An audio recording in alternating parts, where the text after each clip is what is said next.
L'Observatoire du Pic du Midi est sans doute l'un des plus impressionnants d'Europe car il se trouve au sommet d'une montagne à près de 3000 mètres d'altitude.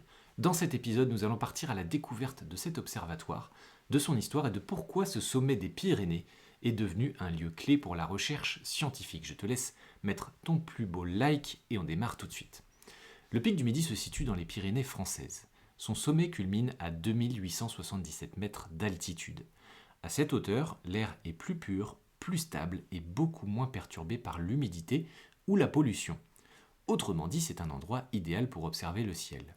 Mais au XIXe siècle, construire un observatoire là-haut est un défi immense. L'idée est lancée par des scientifiques français qui veulent étudier l'atmosphère et l'astronomie depuis les hauteurs. Les premières installations apparaissent dans les années 1870. À l'époque, tout doit être transporté à dos d'hommes ou de mulets. Les scientifiques vivent parfois plusieurs semaines isolés dans des conditions météorologiques extrêmes.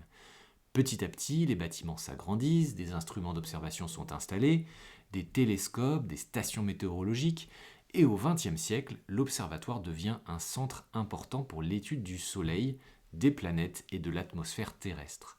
Il est aussi utilisé pour l'observation de la Lune. Certaines des images lunaires les plus détaillées avant l'ère spatiale ont été prises depuis ce sommet. Aujourd'hui, le Pic du Midi reste un site scientifique actif, mais il est aussi ouvert au public.